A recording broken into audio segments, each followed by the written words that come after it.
Hey, good afternoon. Good afternoon, everyone. This is Mr. Scribe from the Real Up There is Angie. Boy, she almost had me nervous. Almost had to take over for a second, but here's Angie. Good afternoon, everyone, and welcome to Level Up Real Talk that takes you higher. I am your host, Angee from the B. Welcome, everyone, and thank you guys for hanging out with us this beautiful Sunday afternoon. Hey, everyone who is watching on Facebook, you guys can head on over to The Real Level Up. That's The Real Level Up on YouTube. There, we would like for you guys to hit that subscribe button.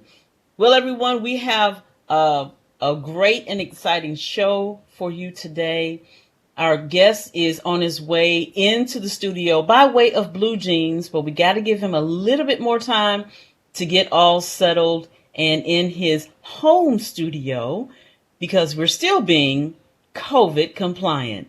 And in the studio, by way of Blue Jeans, who's in his home studio. What's up, Mr. Scribe? How are you doing?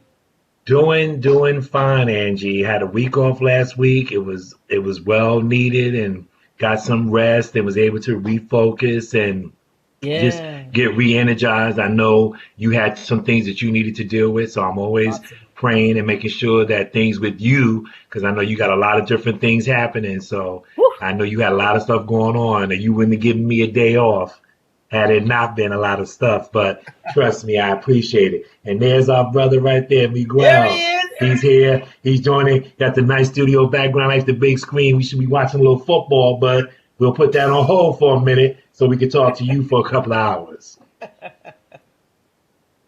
Thank y'all for having me. Thank you for having me. I appreciate it. You got all the patience. We finally got to this day, so I'm happy to be here. Yeah, last time was a little bit crazy. You was out there in the middle of a rainstorm and hey, Yeah, man. I think I was probably in Nashville at the time, so that's just me, man, moving around trying to make stuff happen. So, okay, and there's nothing part of wrong with we'll that. talk You're about making it. moves, Yeah. Miguel. You're making moves, brother. That's what it's all about in life. An old person told me a long time ago, never stop moving. As you get up in age, keep active. You gotta, because if you stay sedentary, you're gonna waste away. That's real talk. That's real. It's crazy you say that. That's been my biggest thing. Try to sweat every day. Do something that Mm, makes you sweat every day. Because I think okay. as kids we played outside.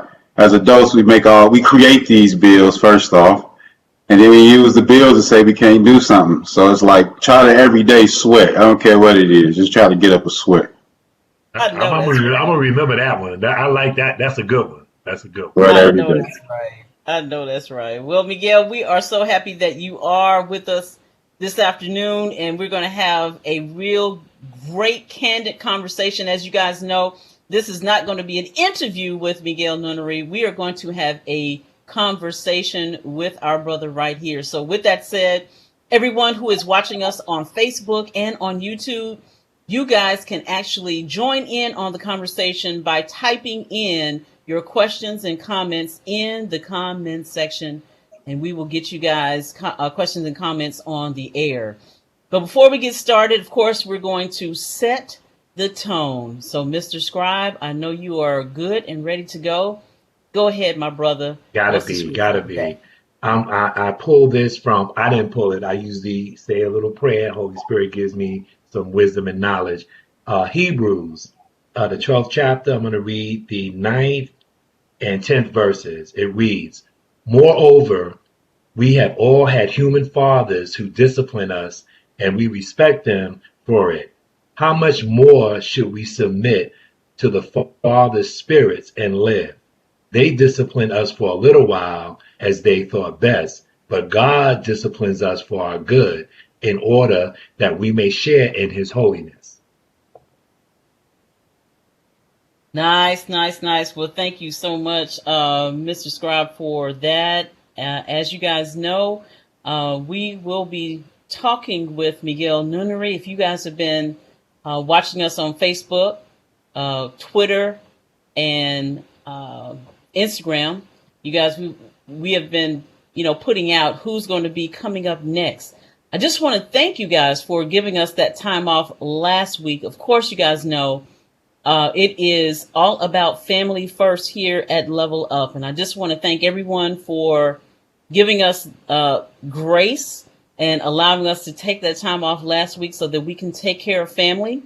Because that's what we're going to be talking about here with Miguel Nunnery. It's all about family beyond genetics. And he's going to give us some great insight what that means. I can kind of give you guys just a little bit of a peek in what we're going to talk about, but it's about raising our kids with a village. Now, let me tell you this. We've had many conversations with our other guests about raising our kids with a village, and what drew me to Miguel, I remember meeting him in the Gary, Chicago area. Oh gosh, that was back in, was that in July, July, wasn't it, Miguel? I know it was warm out. I had on shorts, so it's definitely changed since then. So. Well, what drew me to him, I just got to say a little bit before we go to break, Miguel, was that he came in with a huge group of folks. And when me and my business partner got an opportunity to just have a candid conversation with him, he said, hey, no, this is my crew. We grew up together. And now we're all coming together to help our kids grow up together as well and in this village. And I was just intrigued, Miguel, that day when you were just talking about, you know, what your crew was all about, what you guys believed in. Just give us a little bit of tidbit before we go to our break so that, you know, we can get some more of our people just to join in on that conversation as we come back. That was like a high school reunion. They do this thing in Gary now, probably in other cities, where they do all class reunions. So it was a chance for some guys I've been with since sixth grade, you know, started with basketball, and then we grew up to go to high school to play sports, and then we went into stocks during COVID, and it just changed one day. I was tired of having conversations about like what we did in the past, you know. I'm like, if we're not moving forward, I don't really want to be in these conversations. But everything I do, we'll talk about it later, it's just strategic. So I knew I had other things going on I wanted them to be involved in, but I didn't want to have to front the bill. So I put this push behind them, and then what you saw that day was almost not a finished project or product, but like almost towards the end of where we were able to reflect on what happened this past year. And just the high school guys, man, we all now married with kids. So we get to experience these things together. You don't see that a lot once a black man, especially from Gary or an area like that. So it's a cool thing. We just watching it grow. We throw events, try to do more than just party, but educate ourselves in finances, real estate, just being good fathers, good dad. Every day is a struggle. So just making the right choice on the day. Well, I just want to encourage our listening audience as well as our viewing audience. Before we get started into this conversation, you guys look them up, Babies and Beards. You can find them on YouTube as well. You also can find Miguel. We can also find you on Facebook on as Miguel Nunnery, correct? Yeah, I got my personal page. I got my company, Babies and Beards, on Facebook. I'm not as active as I should be on Facebook, but it's still a platform that has stuff there. But like you said, I got some barbershop talk. I call it Chop Talk, CHOP Talk on YouTube. I got a couple, I think 2 episodes up, couple commercials running. So Instagram is huge for me. And I just try to live my life. So how I live is what you see. That's what's up. Well, listen, you guys, we're going to have more conversation with Miguel Nunnery when we come back from our break. You're listening and watching Level Up, real talk that takes you higher. I am your host, Angee from the B. We'll be right back.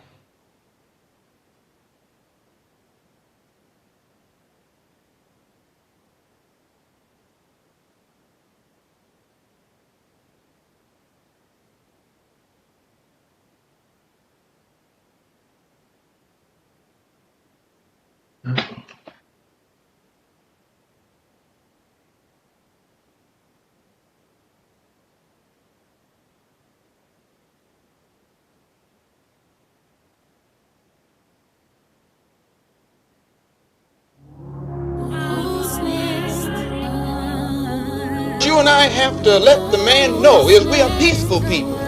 We are loving people. We love everybody who loves us. but we don't love anybody who doesn't love us. We're nonviolent with people who are nonviolent with us. But we are not nonviolent with anyone who is violent with us. History, life in quarantine, nowhere to hide, it's worldwide. We can agree to disagree, but it don't matter now, this is life. We can chill face to face and debate what is fact and what has been a lie. We can pull every card and go hard with the truth, yet be brutalized. When it's all said and done, what we have and what we want won't bring back a life. All we really need to do is hang on and speak life. To bring about the complete independence of people of African descent here in the Western Hemisphere, and first here in the United States, and bring about the freedom of these people by any means necessary. In every way, let the people see, let them see, and make sure you know you're right. Oh, when you speak, don't believe, no, this is your defeat. Don't incriminate your mind. Oh, be free. Let us join hand in hand as we stand and demand our equality. Yeah. Let them know how you feel, 'cause you wanna walk across the street stress-free without that hate. When it's all said and done, what we have and what we won't bring back a life. Yeah. All we really need to do is stand strong and speak life. It's your life.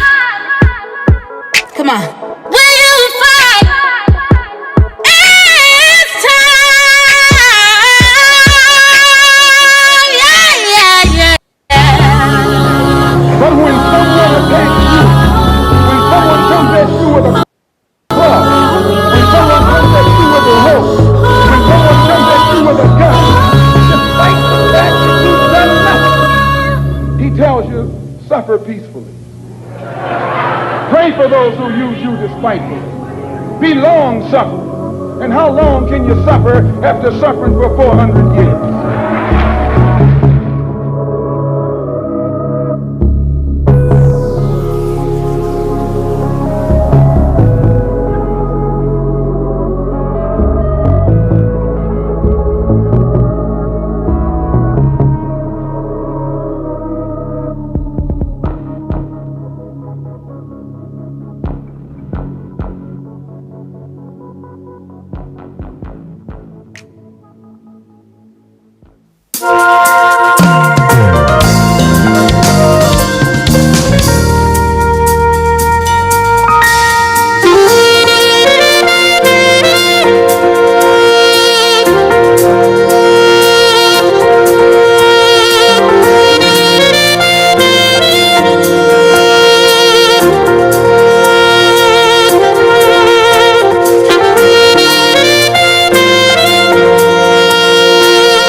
Hey, this is Nolan Holloway, aka Mr. Scribe. Just letting you know that I have 3 books of poetry that's available on Amazon.com. So when you get a chance, go to Amazon.com, look up Nolan P. Holloway Jr., not Mr. Scribe, and pick up one of my books for your enjoyment. Peace. I'm Dr. Latrice Brookshire, and welcome to Ask the Good Doctor, and we are live here at the Essex Culinary Resort and Spa.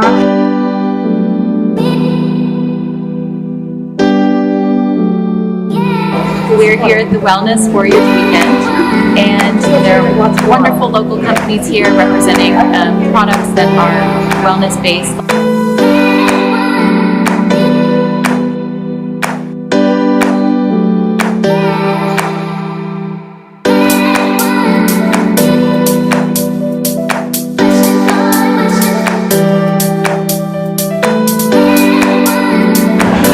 Good morning. We just finished water aerobics.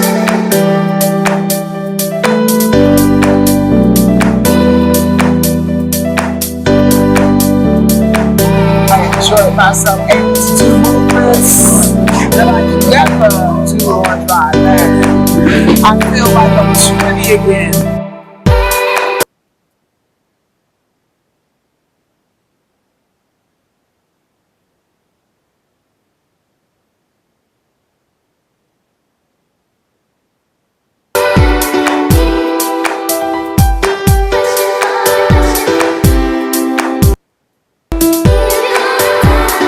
We got to relax and really breathe and really connect with our bodies, and I loved it.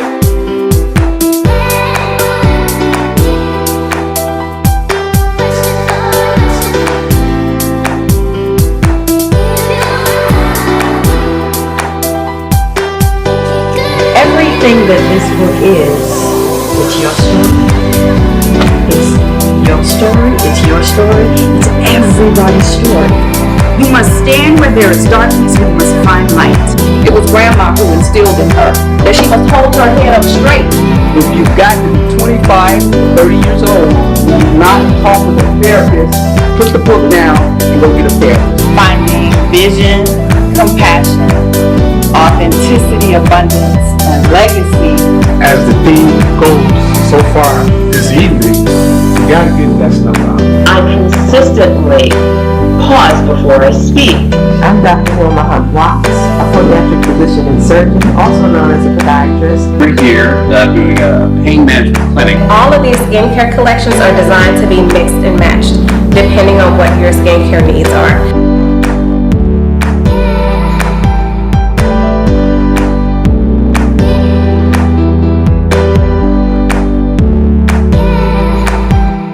Time, energy, and I'm looking forward to doing it again.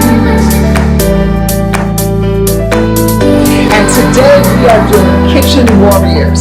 At Kitchen Warriors, I actually prepare a meal, teach everyone how to make it, and then we sit down and eat it together.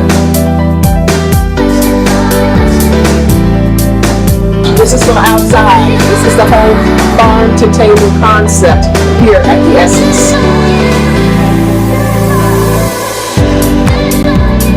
The fruits of the Spirit have been reignited inside of me. I'm walking out of here with my joy, with my peace, and my love. So I am a better mother, a better wife when I go back home. This is Terrell Murphy. Get inspired with Level Up. Real talk that takes you higher. You are listening to Level Up with Sisters of the Skies Incorporated. Hey, this is Richard Shaw Jr. Make sure. And welcome back to Level Up, Real Talk that takes you higher. I am your host, Angee from the B. Welcome, everyone. And thank you guys for hanging out with us this beautiful Sunday afternoon. Hey, everyone who is watching us on Facebook. Did you know you can head on over to The Real Level Up on YouTube? Yes, we are doing a simulcast on Facebook as well as YouTube. Head on over to YouTube and hit that subscribe button. All right, let's get right back into our conversation. And in the studio, we have Miguel Nunnery, of Babies and Beers, and we are so excited to have you here, Miguel. Thank you for taking the time out to hang out with us and have a real candid conversation. All right? Thanks for having me. Thanks for having me. Well, listen, as always, people know how we get started with this. So, Miguel, the audience wants to get to know you, right? So we got to go way back. We need to know, who was Miguel at 10 years old? What were you thinking? Who your people are? Look how he's looking, Mr. Scribe. Oh, 10 years old. That had to be 5th grade. Great. Right, okay. That's how I'm going to do this, 5th grade. That was actual, I don't know, I want to say it was a part of what Babies and Beers is. It was a difficult time for me. We went through, me and one of my brothers, we went through plain honestly, our dad, we had the best relationship, and he wanted to see his boys, so he just snatched us up one day. And it was something that we hadn't, like, you know, it definitely altered for the good and the bad. It altered where we were growing up in Gary, because we didn't have a relationship with our dad at that point. After our grandmother was raising me and my older brother. My grandmother raises my biological mom's mother, who I wear on my chain every day. But she raised us, and then at that particular time, 5th grade, he snatched us up, and we got introduced to a world that was outside our house, but we didn't know, we wasn't really like front row seats to it. We knew what was going on outside, but we didn't really know how it all came together. So we saw a different side of life outside of church, you know, and it was a blessing. And I'll put the pieces together here as we go, but it definitely was a blessing. But 5th grade, 10 years old, I really was faced with some things, I think, that made me make decisions even young that I was like, wow. When I look back at it, like, I was making some big boy decisions at a young age. Right. Yeah, I mean, but you know, it's funny you said that, and I always pick 10 years old because that's when most people can really remember like their childhood, because, you know, 5th grade for most of us, we're making that transition from, you know, elementary school into middle school, most of us. 5th grade, you know, you remember a lot of your friends because, you know, that's when your body really starting to change, whether you're male or female. So there's a couple of things that you are starting to realize, like, okay, well, that person is not just as nice, or that person really had my best interest at heart, and I thought it was something that, you know, they were just trying to be mean to me. But, you know, you kind of come of age at 10, starting at 11 and 12. You know, you're no longer that small person, but you're not quite so, you know, big at the point where you can still make decisions of your own. So that's why I always pick 10. Exactly. It's like that weird oxymoron, right? You like, you feel this change coming, but you look in the mirror, you still young. It's crazy because I live by this mantra that every 7 years, your consciousness change. So 7, 14, 21. Your consciousness. Every 11 years, your intelligence level changes. And every 18 years, you make a lifestyle change. And if you really look at these time frames in life, it's like the life's maintenance check, like a vehicle. Because you think about it, 7, 14, 21, all key moments. Because your first conscious decisions come from products of your environment, household. Then at 14, you meet the middle school kids, and you kind of like, well, they do it different in their house than we do it in our house. And then at 21, you're like graduating from college. So it's kind of like, do you at this point bring what you learned in home or in the hood or in Gary to this university and keep it going? Or do you take a little bit you learned from these people from different walks of life? Then you look at the 11, because if you make conscious decisions, it leads to intelligent groups and conversations. So 11, 22, these same pinpoint time frames in 33. 33 is like you had exercise with the 11-year-old version from family, the 22-year-old version what you picked up in college or the military, and then 33 you kind of like living with these experiences. And then you think about conscious decisions daily lead to intelligent groups, right? Depending on how you pick them and what you choose, you can go either way. But every 18, your lifestyle change. So 18, we the prom, I play sports, I met Gary Roosevelt, I'm the man. Now I'm 36. Some of them things don't matter. Me caring about my daughter, seeing my brother play ball. Like my family I can just see I'm setting up myself for 54 now. I'm like at 54, like what's my lifestyle change? And it starts like you sometimes rush and you be in a rat race with social media telling you it should be this, it should be that. But if you think about it, you got enough time to make some mistakes between 36 and 54 to figure it out. But you just want to make sure you kind of like asking for forgiveness of your sins. You wake up every morning. It gives you a chance to like regroup because 54 is the real moment where I want to be where I want to be at. Yeah, you ride. You're trying to get it set up because at 54 you're looking at really the rest of your life and where you're going to be and where you're going to stand because you're not trying to run around still looking for a new job or you're pretty much already looking at retirement. Your kids are probably grown at that point in time and their kids are starting to come around, so you want to get more settled in. Yeah, what you gotta say that was like that was my grandmother raising me because it made me think like by having grandparents so I'm like I always see my uncles and aunties and I'm like I'm really y'all generation. They be like nah, you still need nephew, but out of all due respect, I just always felt like by them raising me, I was always looking at them like, what did they do right? What did they do wrong? I was always just questioning, trying to figure out my place in the world. So I always planned life in reverse. And I heard a great quote from Steve Jobs that said, the best invention in life is death. Because in order for something to grow, something had to die. So at 10 years old, you asked that question, like I was able to process death, like not emotional, but more like it had a place in my life where I wasn't afraid of it because I was like, the worst case scenario, I meet my mom. So everything on earth is like house money. It's a mirage, and let's just play the game for what it's worth. Don't be afraid of the outcome, but just live fearless. And that's just how I've been. Like all the moves I made has been pretty much fearless, and I look back like, wow, okay, you did accomplish some stuff, but I still look at it like I got so much more to do. So much more to do. What do you got to say before Mr. Scribe?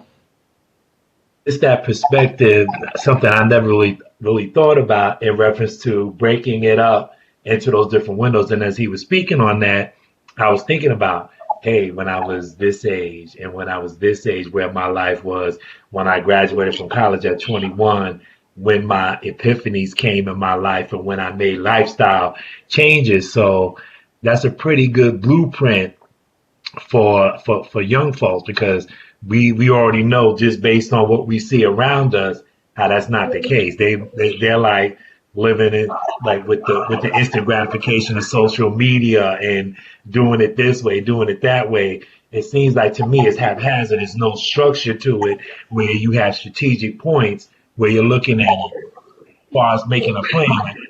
I want to be here. It's just like, let me just get to the next moment and see if I can make something go viral or do something crazy within that moment. And they're not thinking about like you say, right? Facebook came out my senior year in college, so let's put it like that. I grew up with the technology, not as aggressive as my daughter who's 4, who wakes up every morning to an iPad, right? Even though we don't want to have that much screen time, how can you not, right? So by seeing both, right, I still remember using payphone or pages and VCR tapes. So by not seeing both of the worlds, I do see that as an educator, quick instant gratification. People post things, they can stick with them. It's in the social media space. They don't think about like how that's going to look when I do this or do that. I mean, I'm even in a space where at a school in Chicago on the South Side, they allowed kids to wear do-rags and bonnets to school. And they called it cultural. Like giving them a reason to come to school because they felt like if they didn't have their hair done, they wouldn't come. But I'm like, it builds character too. On the opposite side, what do you lose for what you gain? So I'm like, if a kid don't know where not to wear a do-rag or a bonnet, and the do-rag was never invented for us, we just improvised with it like pig intestines, we made chitlins. A do-rag was meant to keep your hair down, which our hair doesn't do. So it couldn't be cultural. It was an incentive for you to come back to school. So now let's talk from that space. So I think our kids like being pushed and pulled at from every direction with this phone and social media. It's like unlimited access to them. And it used to be, your parents, you got to go through somebody. Like now you don't have to go through nobody for the education. You can go straight online. You don't have to necessarily go traditional routes, but at the same time, you don't have to go through parents. So now I can talk to a kid on social media direct. and you can influence the way they think, behave, and we just not really giving them, like you said, the structure around and support around those I call it the new world order. And that's like in life, we know what the Bible talks about balance. You got different seasons for different things.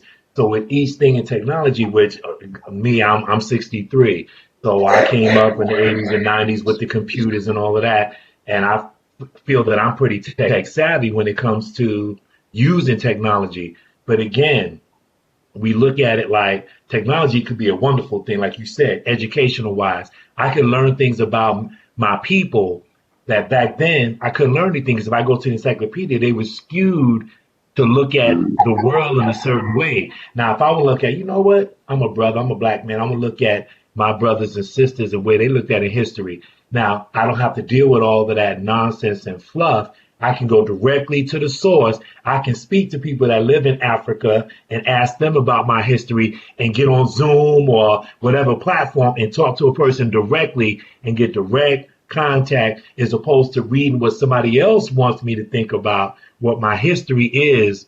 And that's the beautiful part. The other part is the influence with the negative. There's a lot of negative influences out there, as far as this is how you should dress, this is how you should talk, this is the type of music you should listen to, and this is the political affiliations you should have. But you have to be knowledgeable enough to have that discernment and that wisdom to go, I'm going to take this. Oh, let me look at it. I know that this is not right. Throw it back, as opposed to being manipulated. We all are influenced to a certain extent, but we have that power to basically push off all of that. But it depends on where you at in your walk. I'm a brother who has faith, so I believe in a higher power and a wisdom that gives me, so I can get through all of that, because it can be overwhelming with the amount of knowledge that's out there. You hit it, damn it. It definitely is. It's a scary space, like you say. If you have knowledge of self, knowledge of wisdom and understanding, if you don't know who you are, I usually greet people in public with peace, God. And it comes from New York. It's a 7%. I'm not a 7%er, but I study a lot of things. Like I practice Ramadan. I'm not Muslim. I just think it's the strongest fast, because everybody unites. And I've seen breakthroughs happen. But even with peace, God, I just avoid people, because if they don't respond back in a certain way, I know the energy that I'm dealing with. So it's just knowledge of self. And it's crazy if you watch this. Wu-Tang got a documentary out that's on Hulu.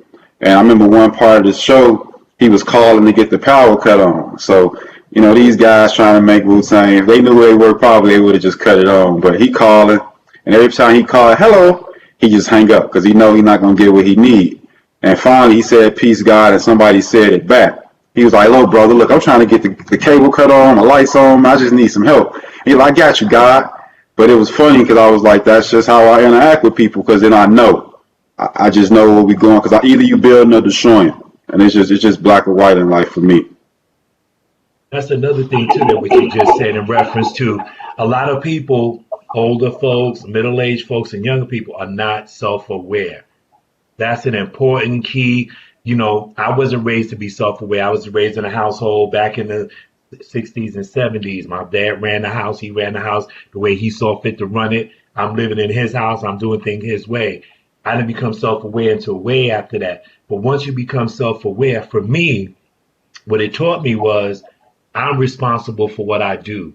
I have to take ownership if I do something, whether it's good or whether it's bad. I'm not going to do something that's negative and then try to put it on somebody else. I understood what I did, and I knew that the consequences weren't going to be good, and I suffered through those consequences, but it built me to know who I am. I'm like, I know not to go down that road again because of where it took me, and I have the self-awareness. And not only when you're self-aware, like you said, it gives you an insight to other people. So you're able to, when you meet somebody, when you're self-aware, know who you are and secure, when they give you that type of energy, oh, this energy is definitely not right. Or I know how to come at you because I know who I am. And by me knowing who I am, you're not going to know a person perfectly, but I know what energy you're giving off, so I know how to deal with you. I think that's why I think that's why I embrace my role as a father so much, and I really enjoy like it's an everyday process, right? And I enjoy it because I feel like there was energies, right? I feel like with my dad's situation, yeah, I had people that stepped in and played the role, so I wasn't gonna sit here like I was neglected. I didn't, people stepped up because that's how the universe works. A bird gets a worm. So what ends up happening is in the process, I try to make sure because I know these people in these types, right? Like we all fall into categories. I don't care what race you are. It's a certain type. The players change, the game don't. But what I realize is that I now try to make sure, like, I don't tell my daughter, like, it's one thing we don't try to pick their friends, tell them who they can play with. It's because you learn it from everybody. It's things you're going to pick up along your journey I don't have. But I can give you some discernment just to say, hey, like my grandma used to do with me. That's why I missed her so dearly. Because she would just be like, if I brought somebody to the house and she didn't spend enough time with them, I knew. I didn't have to do anything else. I already knew. Like, this ain't the one for me. Yeah, she ain't have to say much. I'm like, yeah, this ain't the one for me. So, like that was big for me growing up as a child because she was like a covering without me knowing. But then when she passed after I graduated from college, she got me to that place. She hadn't go to school. I was the first to graduate from college, but she got me to that place because of that discernment. So now I see even with my daughter at 4 in Chicago, and it's like mayhem in education. Wow. I can use that discernment, and I use it for her. And I see myself doing the same thing. So wow. It's amazing. It's just being like you say, but I'm just always knowledge yourself. I'm always being aware. Well, hey, listen, guys, we got to take a break. When we come back, we're going to have more conversation with Miguel Nunnery of Babies and Beards. You're listening and watching Level Up, real talk that takes you higher. I am your host, Angee from the B. We'll be right back.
see too many images of black fatherhood portrayed in the media, but I know for a fact on the ground level, it's a lot of brothers who beat all odds and get the job done daily.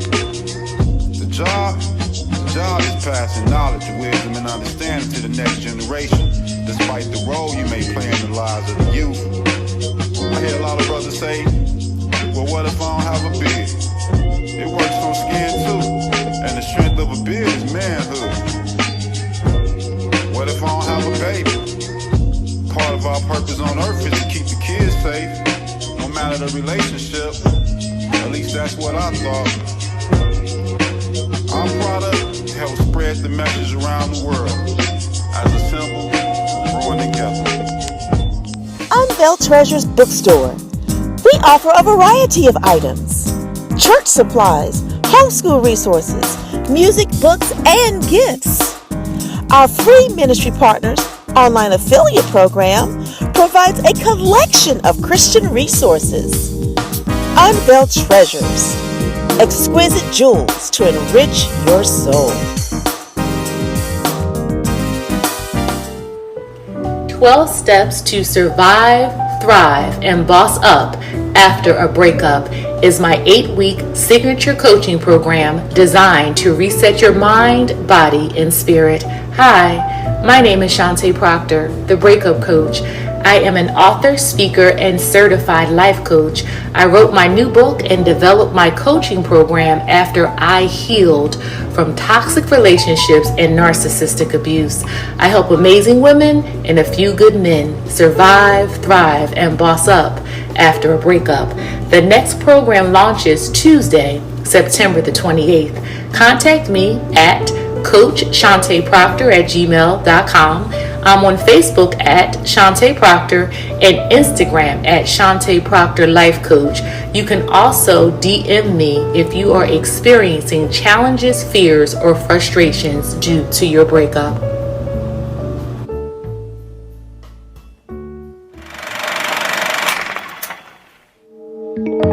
They said it was wrong to promote me, that I wasn't ready, that I would fail. Those who have betrayed me must pay. You're the first black agent. Don't be the last. Revenge is all I have left. The CIA cannot get involved, so you're on your own. Aren't we all? I'm a man who gets what he wants. Just get me the money. You have 24 hours.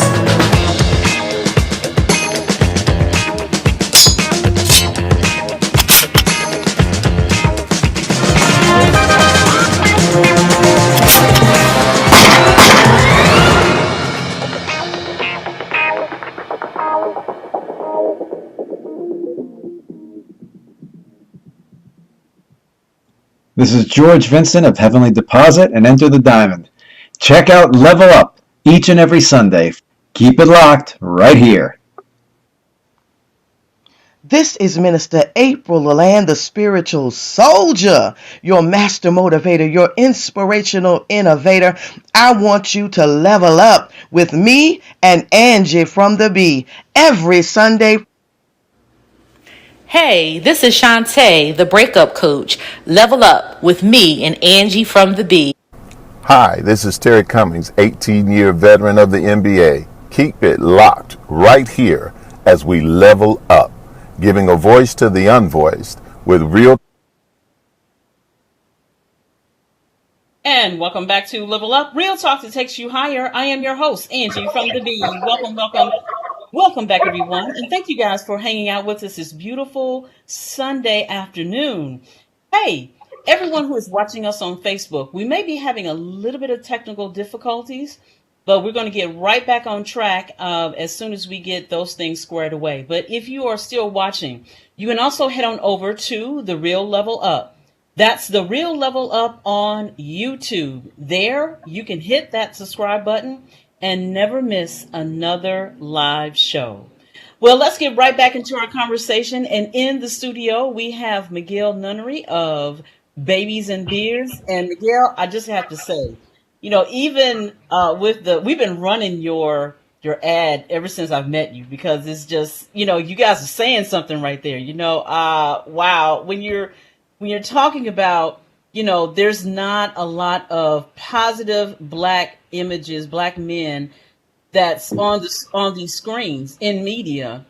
And here you are doing, just absolutely what you can to kind of reverse that. Because what I do know, and it's the same thing that we're doing here at Level Up, there are more positive Black images than negative.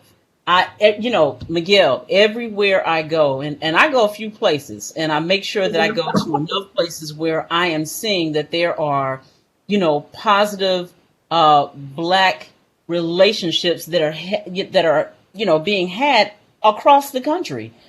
And I did a lot of traveling this summer. And once, to God be the glory, I had a chance to meet you, not just you, but you and your close-knit family and friends. And, just being in you all's presence, I was honored because you guys are doing the doggone thing. So, hey, let's get started on that conversation. Why babies and beard? I think it's definitely a need, but I do think, like you said before, I think the work has been happening, since the beginning of time. Statistically proven that African American males are in the house, the child does better. I think it was systematic things that kept us out of the house that we could talk about, from redlining to, government assistance. Yeah. But I just feel like we've always been present. And even when I think about my past, growing up in Gary, Indiana, which I think is a huge part of African American story in America, Gary plays a huge role. Yes. And I'm trying to highlight that role. But I feel like even my high school coaches, all of them were married to their first wife. All their kids was by the same lady. These are all my high school coaches. So I hear the word masculinity a lot. Now you hear, if you say masculinity 6 times, you kind of hear toxic, like hot go a dog. And I'm like, that's a straight shot to Black males because of the masculinity of our tone and our stature. And now it's like emasculating the males by slapping toxic on the front. And I didn't see toxic males. I saw a man's man, like they, but they weren't toxic.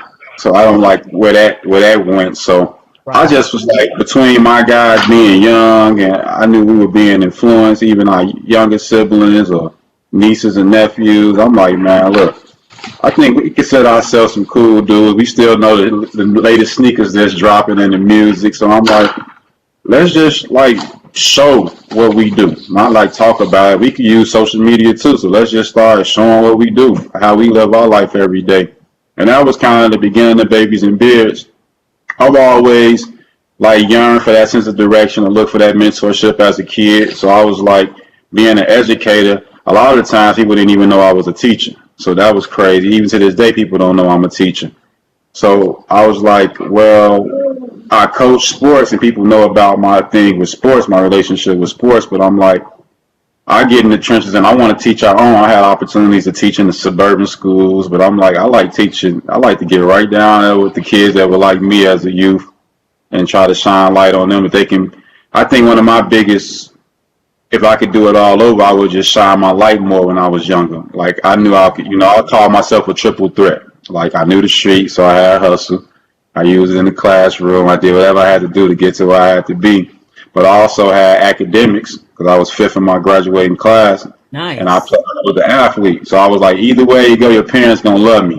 I could be any person on the triangle when I speak. Triple threat. So with that, I was just like, man, the Babies and Beards, I just felt like I'm coaching and I'm showing. So let's start highlighting it. And it went from just the thought of me being a dad, and my wife works in television. So if anybody know about the television game, it's producers, they work long hours, and it's all cute when there's no kids involved. Once the kids get involved, I started seeing myself doing hair, doing ponytails, and giving. So I was like, I'm gonna man up and do it because it's my kid. I'm gonna raise mine. But then I started realizing the gender roles. Society is in a big push with the gender this, gender that, and I feel like as a man, I'd take out the trash, but I also would change the diaper if I got to. I'm gonna do what I got to do. So with that being, I was out of work, and I always talk about that story that I lost my job the week my daughter was born. And I think as a man, when you go into, I think when you assume, let me just say that, when you assume the role of fatherhood, because there's a lot of people that make kids, but when you assume the role of fatherhood, I think the universe, or whoever you believe in, I call it universe, just keep everybody all inclusive. But whatever you believe in, I believe it strips you down. So if you praise that job, you praise that car, you praise those material things, it'll strip you down when you have a child. That's what happened. Like, sports was my whole identity, and it stripped me down as I had to step down as a head coach. And when it stripped me down, I had the time with my daughter until she was about 2. I taken her to school, doing whatever we had to do, figuring this out. But I learned a lot about her and myself, and that's when I started kind of like, I was depressed. I think my beard turned gray around that time. But I felt like in that moment, I need to do something and I need to recreate myself. And I was like, it's not going to be through sports. It's going to be through this thing called Babies and Beards. So it's funny, the picture that you showed during the break, my wife was like, you got to come outside, man. I've been in the house working odd jobs. I'm talking about snow plows and big corporate lots, anything I could do to make a buck. Just going to keep, because at this stage and age with death that I've seen, you got to just keep going. That's the thing. Just keep going.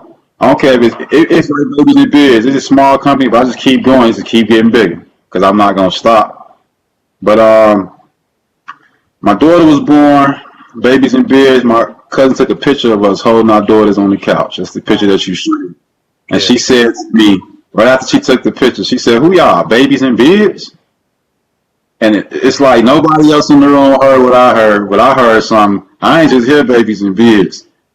Everything I see today, I heard, like everything that you see happening with Babies and Beards today, because only me can tell a story, right? So I even write my own obituary because I'm like, I can only tell a story the way it was in my mind. So when I heard it, I saw. I didn't hear. I saw everything that's happening today. I didn't just hear it. I saw something. So I went from there. I just was social media. I asked if anybody knew a chemist or somebody could do natural hair. I put my finger over my phone and just took a picture. And it had a black screen on Instagram, and I typed, I'm looking for a chemist or somebody in natural hair. And it's, believe it or not, people from Gary. That's why I say it's a big culture. They start saying, call such and such, call such and such, call such and such. And I'm like, Gary come through, right? It's funny because we be taught, like, I grew up in Gary, it was the murder capital. So we had the good stories of Gary, but I grew up when it was bad. I mean, it was what it is. But they taught us to run from Gary. Run up out of here and do whatever you got to do. Wow. Do you know, I've met so many people, I'm talking about, I ain't leaving name now, I met from rich to poor, I done met them all. And I know more millionaires personally from Gary than I know from these other circles. I believe it. Mind blowing. Like, and they younger than me. Like all of them, like Freddie Gibbs, Darius Garland, Dana Evans, and they all like in their craft, professional sports and entertainment right now. Grammy nominated artists, starting point guards, a WNBA champion, a star in safety. Like all of them are young kids, and they from Gary. And I'm like, in 55, 56, it was the #1 destination for African Americans to move to. But if you don't know your history, you would think, oh, it's just the armpit of America. Nah, it gave you Michael Jackson and Richard Hatcher and much more. Yeah. So I take that. Like our coaches taught us that. So when I came up with Babies and Beards, man, I was just like, yo, I got to come out with a product that talks about fatherhood, but at the same time, it's safe for babies, but strong for beards. So I always knew it was going to be a two for one. Because of the midnight trips, them daddy do lists, when you FaceTime your wife, like, what you say, what diapers again?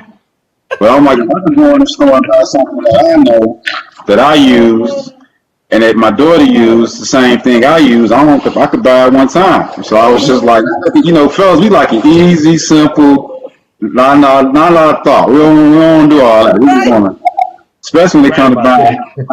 But, you know, I just want to go through all the diapers and see which one is this. Nah. So it was amazing, man. It was well received. I've never heard anybody hit a story or like be like, I don't know about that or do it this way. It's just they heard it and it was just like, it just took off.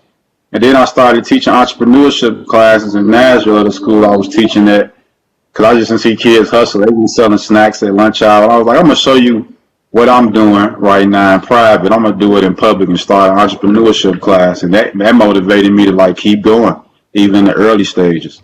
Wow.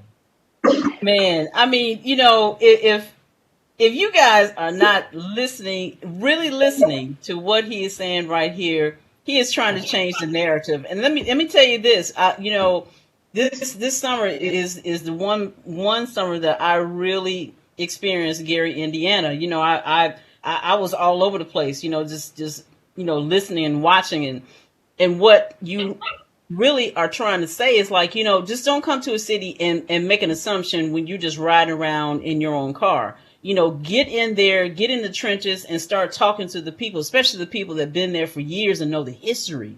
And that's where I understood, and that's how I was able to, you know, run into you guys, because I started going to, you know, the places where the locals were going, and seeing the locals support one another, especially Black and brown. You know, you did hear that Gary was the murder capital of, you know, whatever.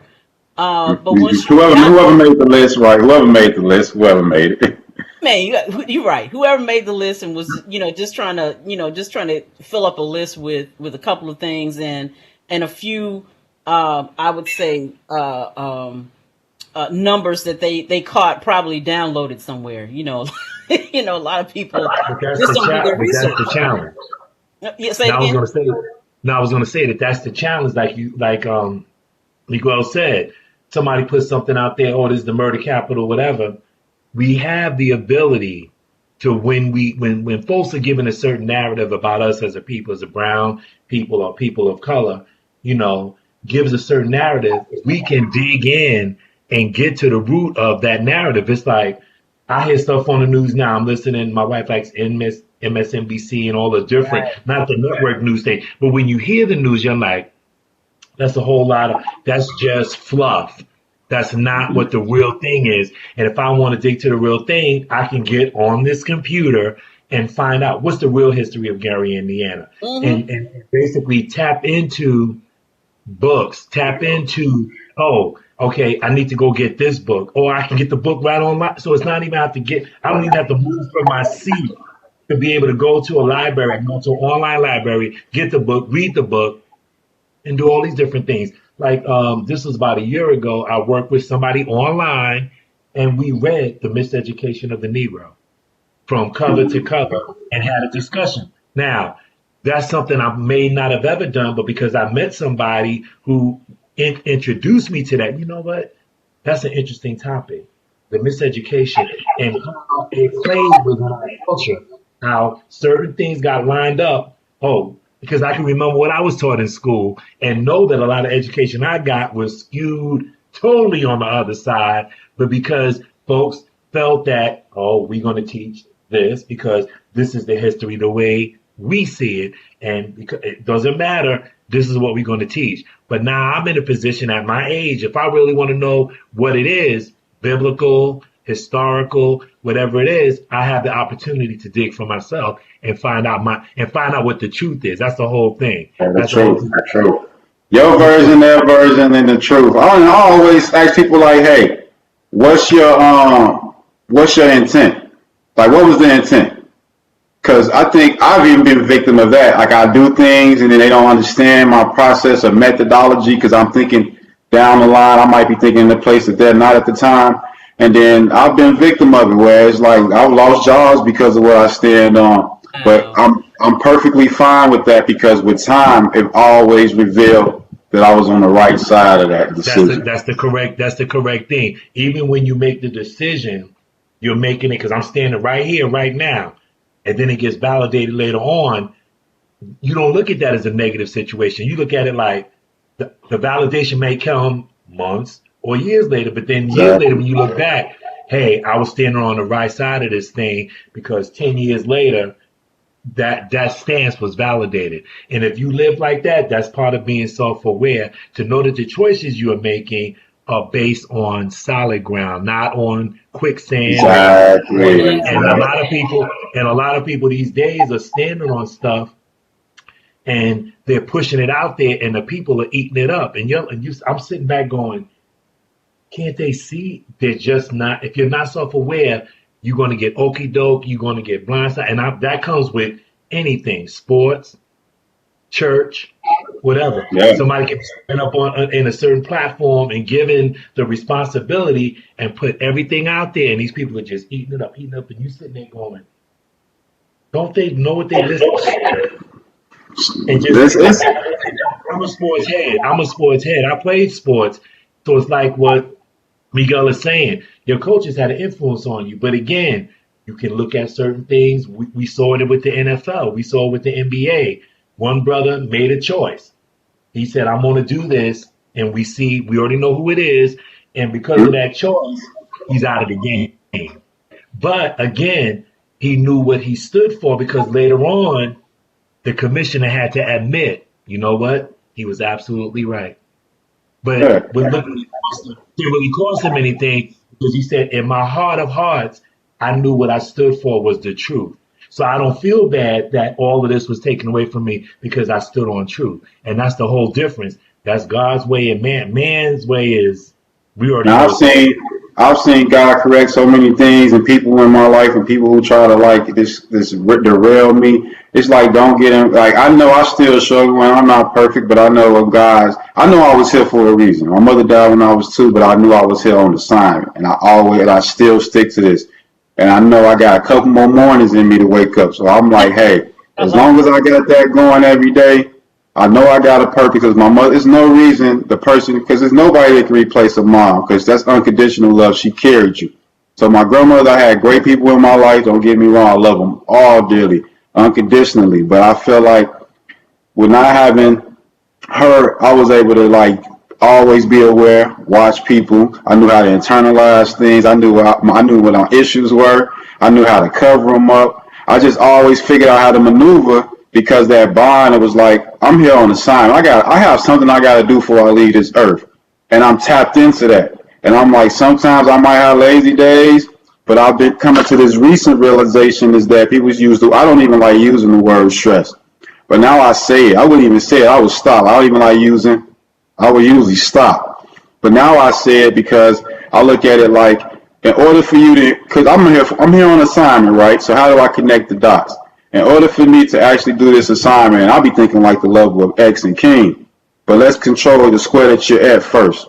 The corner that you're in, let's control that first. And when you control that, the universe starts to stress you out, make you uncomfortable, because it's expanding your territory. For you to get this territory that you want to influence, you're going to have to be uncomfortable. You're going to have to be stressed out. But it's all good. It's good stress, because what's coming with it. So that's what I've been able to find peace lately in. Well, listen, guys, we're going to take a break, and when we come back, we're going to continue our conversation with Miguel Nunnery of Babies and Beers. You're listening and watching Level Up, real talk that takes you higher. I am your host, Angee from the Bee. We'll be right back.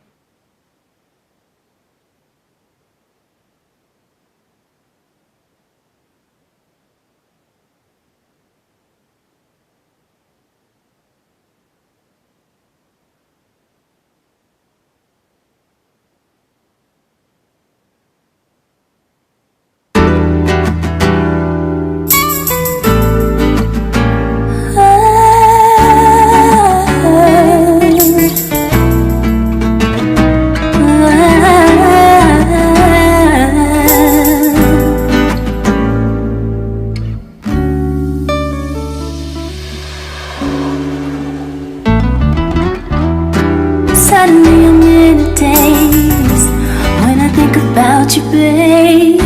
Chills are running up my spine, make me wanna run and hide. People say that you go. If only everyone could know. If they could understand my need, they would want you bad as me. I never had a love like yours before. Want you more than I love.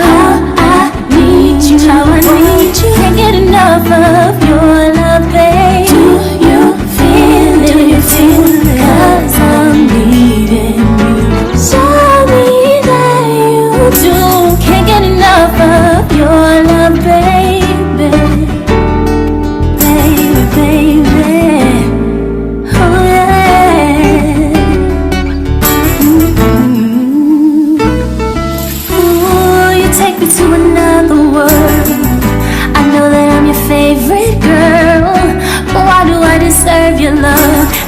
I deserve your trust. I got you loving me for me, with all my flaws and everything. I can't explain the joy you bring. I need you in my life. Ooh, you make me wanna be a better version of me, with the things you say and the things you do. And you make me feel so real and so brand new. How I love you, babe, how I do. Like yours, never had a love. I need you, can't get enough of you. I can't get enough. Feel it too. Do you feel it? 'Cause I need it, you. Oh yeah, you can't get enough of your love, baby. Ooh, you make me wanna be a better version of me, with the things you say and the things you do. And you make me feel so real and so brand new. How I love you, babe, how I do. You make me wanna be a better version of me, with the things you say and the things you do. And you make me feel so real and so new. Like yours, I never had I need you, how I need your love of your love. I can't get enough. Your love, babe, your love, babe, your love, you can't get enough of your love, babe. I can't get enough. Oh, 'cause you make me feel so real.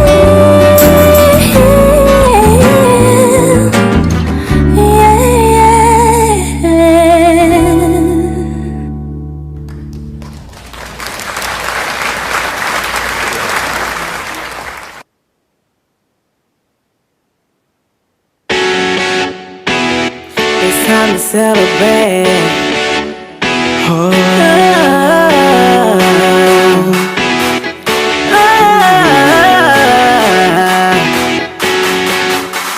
Now that I am free, I gotta tell my story. Whoa, he's been good to me. Nothing can stop me, no. Even if I gotta jump through the loops, I can't be stopped when I jump in the booth. 'Cause I represent the one who can run through a troop. I'ma reach this goal like I jumped through a group. I'll be back in a minute, I only roll with the pack of winners. No loser when I start right back to the finish. Past the finish, got a reason to dance, you never catch me written finish. Now that I am free, gotta tell the nations, he's been good to me. Join the celebration. Celebrate, celebrate, celebrate. Come on, let's celebrate, celebrate, celebrate, celebrate. Come on, let's celebrate. Wanna dance the night away and party till the break of dawn. Dance the night away. Dance like nobody's watching, lose time like nobody's clocking, break through like nobody's blocking, choose freedom like there's no other option. I sing and I run when I think about all the things that I've done, all washed away because of the sun. Now ain't nothing gonna stop my fun. I run. Now that I am free, gotta tell the nations, he's been good to me. Join the celebration. Now that I am free, gotta tell the nations, he's been good to me. Join the celebration. Making a way, he's making a way. All the chains he's breaking away. He's making a way, he's making a way. Making a way, he's making a way. He's making a way, he's making a way. He's making a way, he's making a way. He's making a way. He's making a way, Like Superman, he's saving the day. Like a road worker, paving the way. Mayday, gay paydays coming cause he's making the way. Now all of a sudden, life is good, ain't worried about nothing. Even when people try to push my buttons, I ain't budging, cause it's love I'm loving. Now that I am free, now that I'm free, gotta tell the nations, he's been good to me. So good, so showing the celebration. Dance the night away, morning to the break of dawn.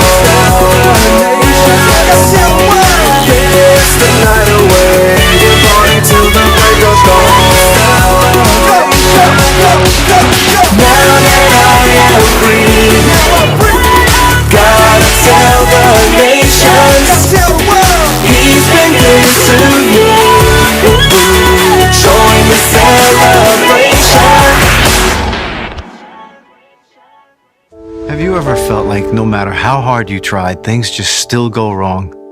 Many times. What do you do? I let go and let God. All I'm asking from you is to bump up our credit limit to where it was. It's declined. We're experiencing some financial hardships at the moment. You have 6 days to make payment. I can't believe this is happening. You know, I never asked you to pray with me. It's you and me. We got this. God wants to help you, Peter. Excuse me? But you're not letting him in. I did once. Last time we spoke, you took a man away from me I loved dearly. From that day, I swore to take matters into my own hands. But now I don't know what to do. I know that you don't believe, but I will pray for you. I love you so much. Capimo.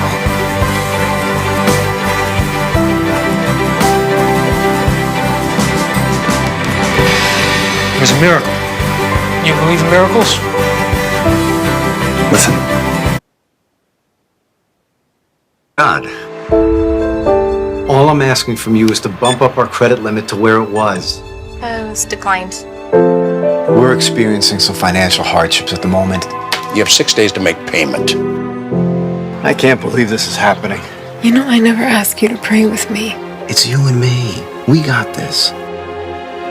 God wants to help you, Peter. Excuse me? But you're not letting him in. I did once. Last time we spoke, you took a man away from me I loved dearly. From that day, I swore to take matters into my own hands. But now I don't know what to do. I know that you don't believe, but I will pray for you. I love you so much. Capimo.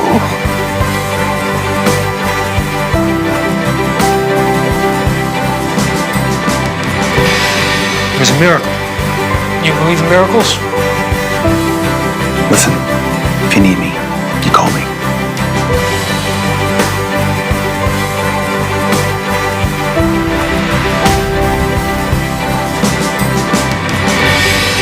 All of the angels in heaven are rejoicing. You gotta know that everything is gonna be okay.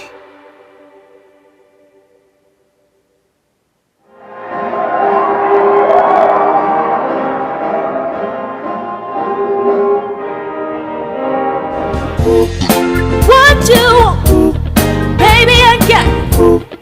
What you need, you know I got it. All I'm asking is for the respect when you get home. Hey, baby, when you come home, darling, I'm every woman. It's all in me. I can read your thoughts right now. Everyone from A to Z.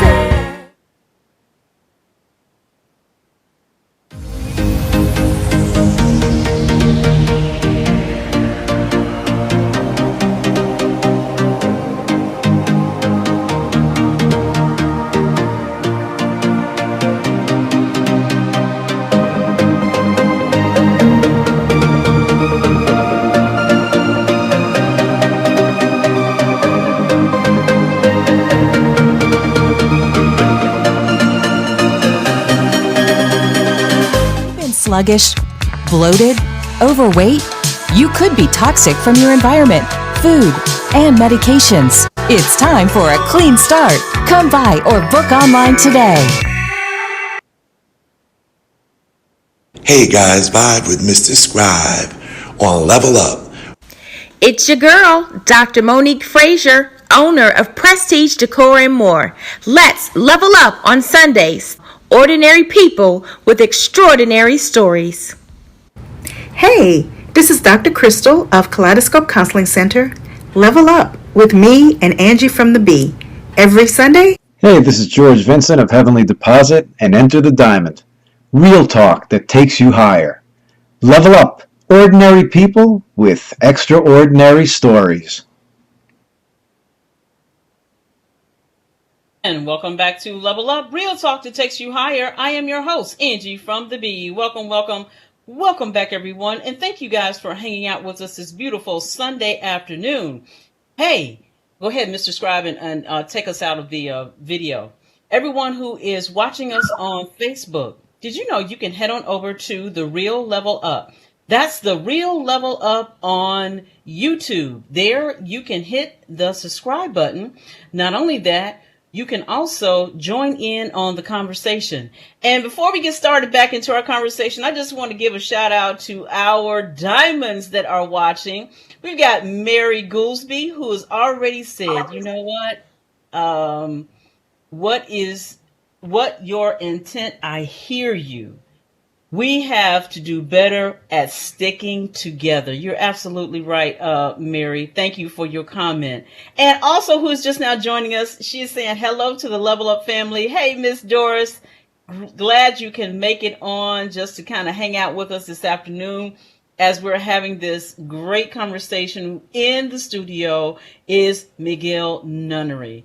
And what we are talking about is Village Beyond the Genetics. So, Miguel, thank you once again for, joining us in on this conversation. I can't say, enough of the great job that you are doing in changing that narrative of, just having negative images of us as a people. And not only that, what's going on in the media with Black men. You are doing your thing, brother, and thank you for, just stepping out on faith first and just knowing who you are. As you said in the last segment, you're here, you're put on here for an assignment.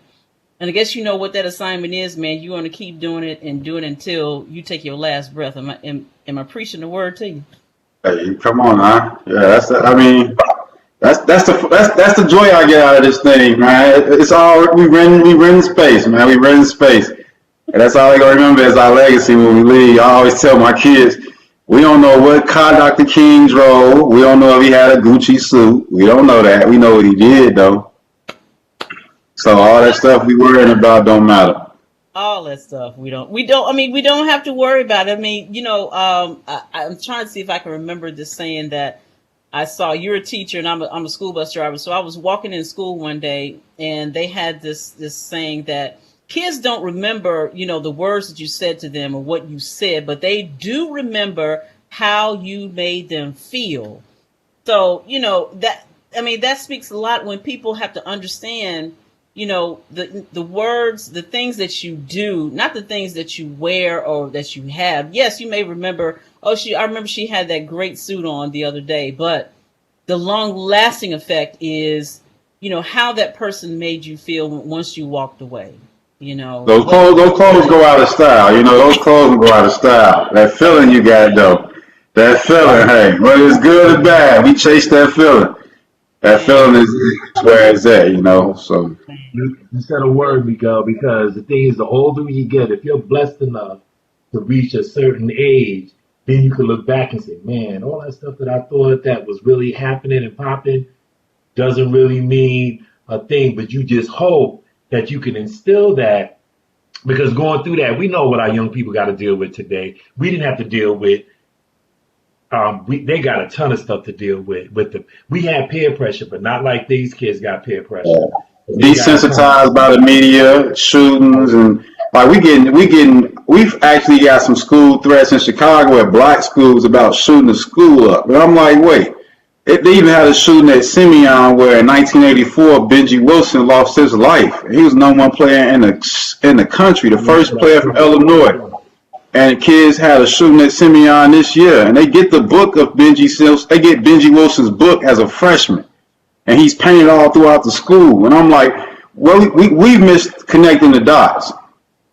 Like that. I mean, just some level of accountability. You know, I get it. It's the biggest struggle, and I always know this though. One of the things I always tell people, my blessings come from planting seeds with the youth. Because when I see them hatch somewhere down the line, whether it's as a professional athlete or buying homes or just being a father, you don't even got to do nothing just outlandish. Just do what you're supposed to do. Like those are, I think that's why God got me doing what I'm doing. I don't even know. I guess I know because I've seen how I've been in places with no money. I've been in rooms like without being the man, and I've just been in some spaces that I know God put me in that space. So by knowing that, I got a responsibility because I'm there, because I represent not only myself but every black person. If I'm the only black person in the room, and that's an important point that you made in reference to. You don't have to be a celebrity. You don't have to be a star. If you just do the ordinary things great, that would make a tremendous difference. Just like you said. If you go out here and you become a father, even if the situation is not ideal, be in your child's life to do the things that you need to do to raise that child. So the thing about it, make the ordinary great. Guess what you're doing? That person you may be influencing may be the person that can change the world. So you had a significant part. So we sometimes get caught up in like, who's first, who's last. We in a ranking society.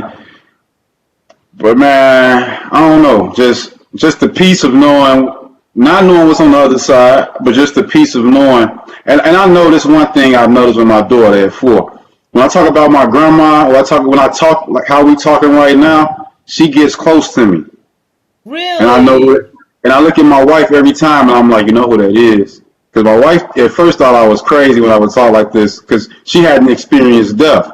But I'm like, when every time my daughter at 4 gets close to us like that, we start talking about how my grandma would do this and do that. And I remember I was telling my wife I had bought a 72 Lincoln Continental. Think about this. I'm a young 22-year-old with a 72 Lincoln Continental.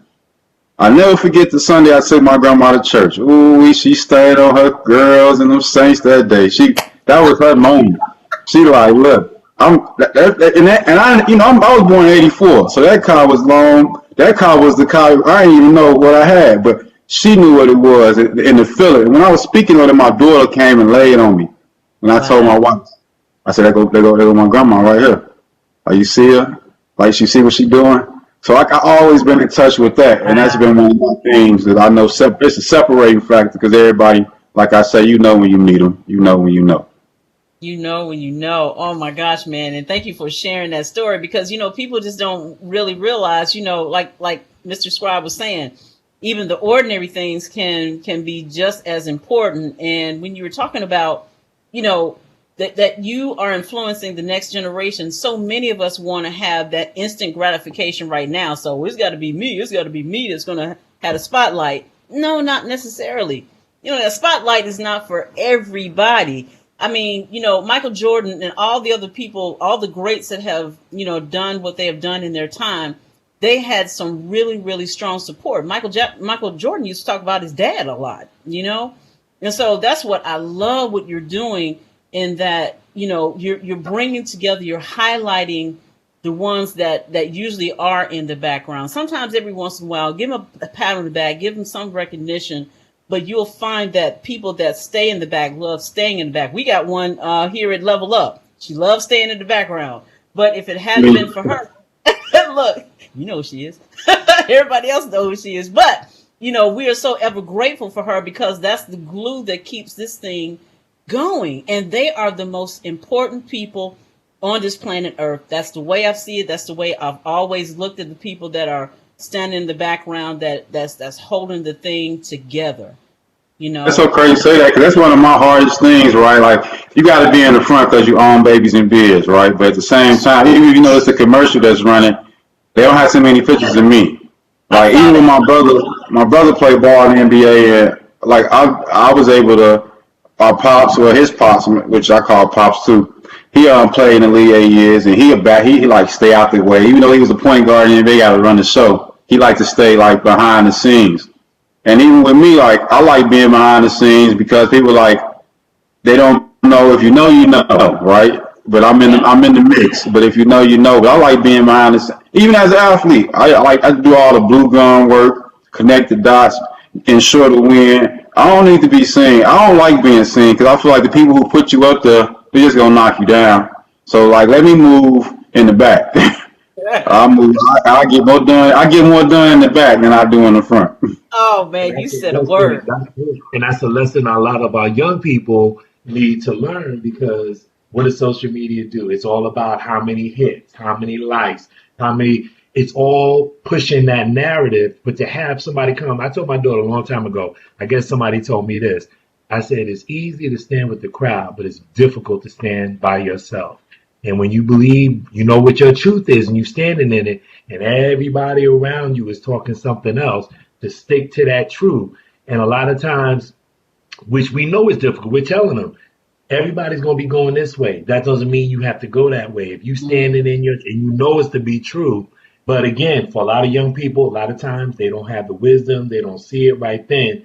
And that's why we have guys like Miguel to say, look, you know, I'm going to give you the knowledge to guide you. I'm not going to take you. I might not be able to take you there, but I can give you the knowledge that if you take it in and you use it, but hindsight is always because we're all imperfect. And it's unfortunate sometimes that it takes the hindsight. A lot of times, some young folks he'll talk to, well, they get it just like that, and they move right in that direction. Other ones, no, they still going to go the opposite way, and it may take them years, and they come back, man, what that brother told me 5 years ago, everything he told me was true, but I had to learn it this way in order to get to that point. And to understand as a person who's trying to influence, I'm not going to reach everybody, but I'm going to reach everybody. But it may never come for some. It may come later for others, and it may come immediate because that what keeps you on track. Because sometimes you can get discouraged when you don't see what you're doing seems to be not having an influence, but God is working behind the scenes. So that's why you got to, like you said, stay the course. And you don't want to interfere with nobody's journey, right? Because what if they in the valley because they supposed to be in the valley? Wow. It's building something. It's building something for them that you over there messing with. You're not God. Now, you could be in form and likeness, but you're not God. You're not the master, the universe, and the creator of all things, but you are God. You in his image.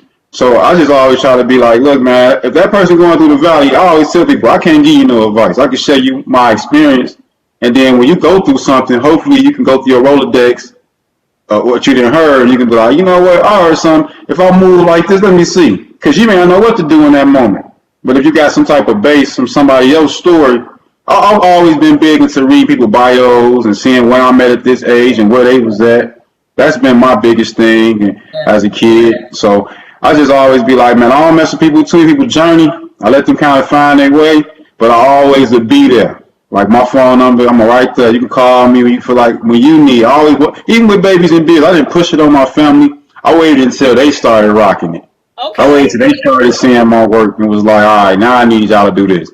But I wasn't going to push it because I really believe I had something. Like, to be honest, I really believe I got something here. Like, because it came from somewhere else. That's why I know it wasn't me trying to like manipulate it or manufacture it. Nah, it was just like, and then I've been having fun like doing it because I would go, how I would position myself.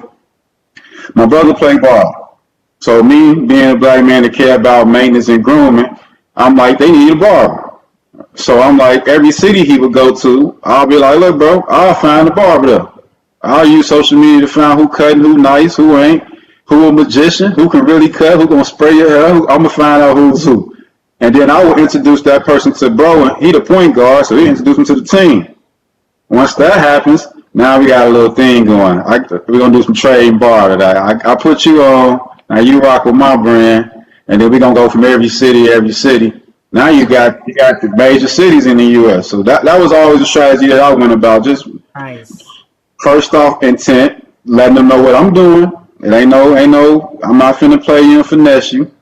I'm gonna tell you exactly what's going on. and it's my strategy, and either you like it or you don't. Because at the end of the day, if I leave you with this box and you don't like it, and you just did this to get this opportunity, it's going to sit on the shelf. So I wasted my box and my time. So let's just be transparent. Transparency is huge.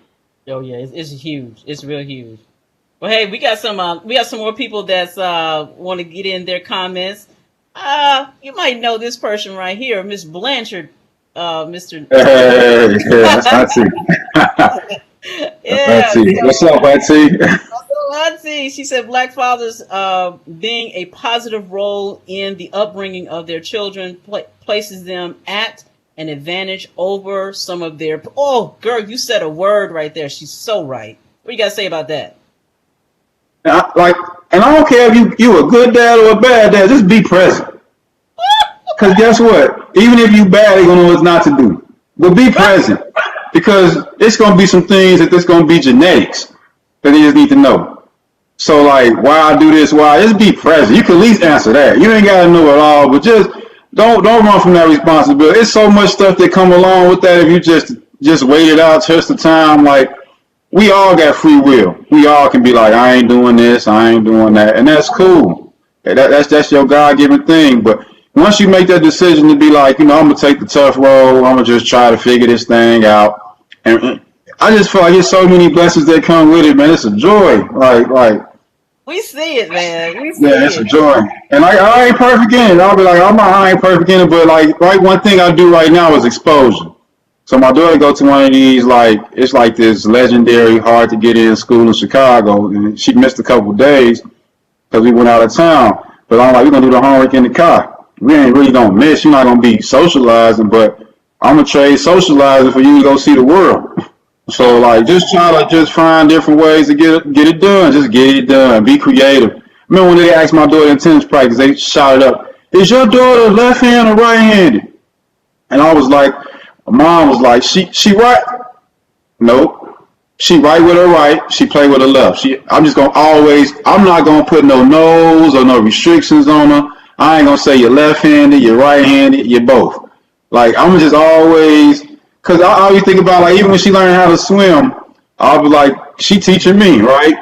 It's funny that when I think about her swimming, I always say, even if she don't do good, it's just 30 minutes. They ain't doing much in that water. She can't jump off no boat and make it. But I'm like, you know what though? When she gets old and they have swimming at school or somewhere else, she not gonna be afraid. She gonna be fearless because she like, I did that when I was young.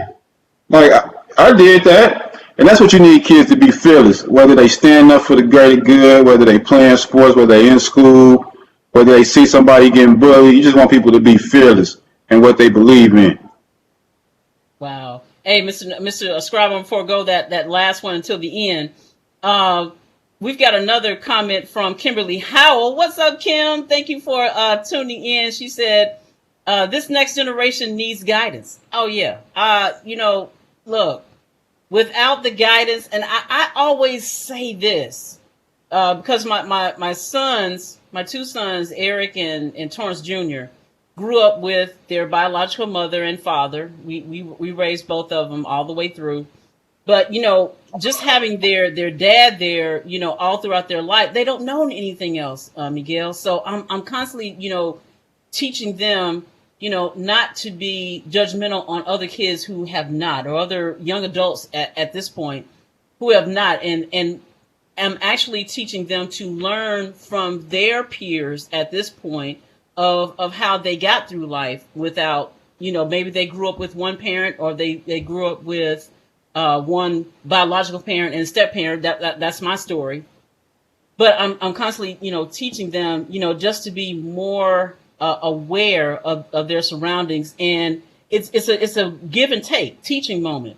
You teach them what you learned as you grew up, and then vice versa. Don't always feel like or think that you had something more right than they did. It's just, it was their journey, and in everybody's journey you can always learn.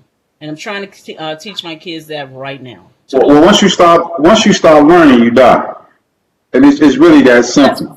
That's what's like, if you know it all, the world as you know it is about to end. If you're not trying to figure out what's moving around, that's always been my biggest thing. Like I said, I'm very observant. Teachers they always seem to live to 70s, 80s because they always connected to the youth. Wow. Then I see people who don't like it, whether it's not in education. I even look at like dietary things from different, like you always know in like Latino community, they talk about their abuelos or their grandmothers. And they always live into like 90 and 100s. And there's a lot of dietitians and there's a lot of movement that you see in that race that they move around. They're not caught into material things a lot of community and culture that came along with them. So I just be like, that'd be my biggest thing. Like, man, it's a simple. It sounds super simple, but you got to be super comfortable in your own skin for you to arrive at this point. Like, if I got long hair, short hair, gray. Think about it. I'm 37 with a full grandpa gray beard, and people are like, you need to color your beard. I like that it's gray because I'm like, my hair black, my beard gray. So people, it's two things that happen. I got tattoos, like I'm fully sleeved, tied up. So I see a lot of older white women approach me now because of the gray beard. They probably wouldn't if I didn't have it with just tattoos. Wow. Then I see a lot of young kids that they'll receive it, but they'll try you. Then they realize I'm 37. I'm the same age as LeBron. Like, I ain't that shabby now. I don't get it twisted. I still play ball. I still can run. And they be like, oh, this crazy.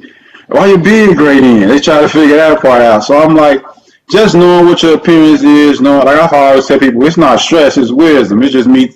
It's like people don't be listening to me, but I'm telling you everything. And now I'm starting to see even in my own house, like, you did say it. Yeah. Miguel went up to that mountaintop and he saw the glory, and it turned his beard that color. Cause I like that. That's it. That's what I'm moving. That's mine moving forward. From this day forward, that's it. I really, you know what? That make a lot of sense because, like I say, I always bring up this thing with death, but that's like going to the mountaintop.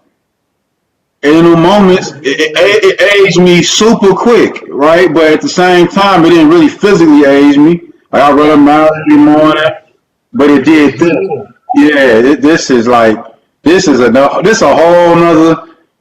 Yeah, they need to on this level. To a different level. People need to look at things through a different level. A lot of times, my brother used to do a lot of reading in reference to blackness. I mean, he had an extensive library of books, and it's talking about the third eye and the meditation, which is all spiritual type of stuff. And we know Solomon asked God for wisdom. A lot of those principles and things come into play because I know I asked him for a certain wisdom in a certain aspect of my life. When he granted to me, anytime something comes up, I don't stress about it. I just sit back and allow that Holy Spirit to come in, and it gives me the solution that I'm looking for. That's why I know where it's coming from. And you're trying to figure out, right? Is this my test? Is this my value moment? So you got to sit back. When it comes, you got to sit back and really look at what's going on because it might be a test just for you. It might be a value just because it's about to. Like, I've been able to connect these dots, so it's funny now. Like, when they come up, I just be like, okay, all right. But then, so biggest thing for me every morning, I run a mile. I don't like running. I'm not a runner. Let me phrase that. I'm not a runner, but I'll run it for one reason. I create a challenge for myself every morning, and I look it in the face, and I beat it. So anything else that comes to me today, there's nothing you can do, because I don't like running. But I go do it because I've accomplished something that day that was to me, it's a big task at 6 in the morning, but I'm going to get out here. It's 40 degrees. I'm still going to run. But now it's like, I got to go look this in his face because I ain't going to let nothing else sneak up on me today. I'm going to look this one in the face. And that's just been one of my keep my peace, especially with trying to run a business, be a husband, a father, educator, be there for Bo, flip houses on the side. You know, you doing it. With all this going on, tenants, it's like you want to. At first, I wanted to keep everything close. All like people can mess up they can steal your joy and crush your energy. But if you want to start expanding your territory, you got to trust others. You got to practice what you preach. Say it. And in that trust with others, what starts to happen is now you got to find some way to keep this on tight. You got to stay tight as you trust others. Come on. That comes from you being an athlete. I follow sports. I mean, I played basketball in high school, a little bit in college, even though it was Division III, but still, But the thing Count, you went through the journey. when you look at pro athletes, look at examples of like Michael Jordan or LeBron. LeBron had, I mean, obviously super talented, brothers, all world, whatever. But you got to trust your teammates. You're not going to win a championship if you're going to hog the ball. Yeah, you're going to have your average, you're going to have your assists, you're going to have all your rebounds, but you're not going to win anything. It's not until you go, I'm going to kick that ball in the corner and trust that he's going to make that three. It's when you, and that's when your game opens up because I'm not trying to hold on to everything. Same thing in life. That's what I love about sport. It moves life. In order for you to get anywhere in life, yeah, you got to do it and you got to be disciplined and grounded in what you're doing, but you got to trust other people. Because you get that. This to somebody else because I'm going to trust that they're going to handle it. You're going to get that, like you said, they're the same. You get that fast by yourself, you get further with a group. So LeBron got a lot of good accolades individually by himself, but he started winning them ships together. You get further together. And individual stats get broken, but teams, those stats, you getting that together, you get further. Right. And that's what a lot of kids should look at as well. If they, because they know who LeBron is and all of that. I challenge these young folks, if they're listening in today, check out LeBron's story. See the brothers that he put down with him when he got out of high school and went to the pros and stuff. He brought his friends. Now the thing about it is, these wasn't just hangers on. Oh, I'm just hanging out because my boy is LeBron James and because I went to high school with him. No, these brothers are individual. They put their own. This guy, they had Rich Paul on the other day. This guy, what, multi-million, almost a billionaire, whatever. He has his own. Yeah, he says that I'm running the show. Now, LeBron has his creative. We get together, we talk, we chop it up.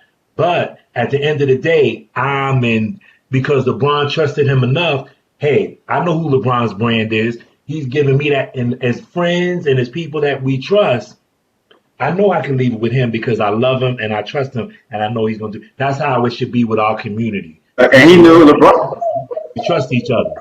LeBron knew that Rich wasn't going to bring just solo cups to the table either. He knew he was going to bring a real entree. It's funny that you brought them up because my brother plays with this Darius Garland, the cat's out of the bag now. He played for the Cavs. That's why I was in Cleveland. We was getting ready for the show.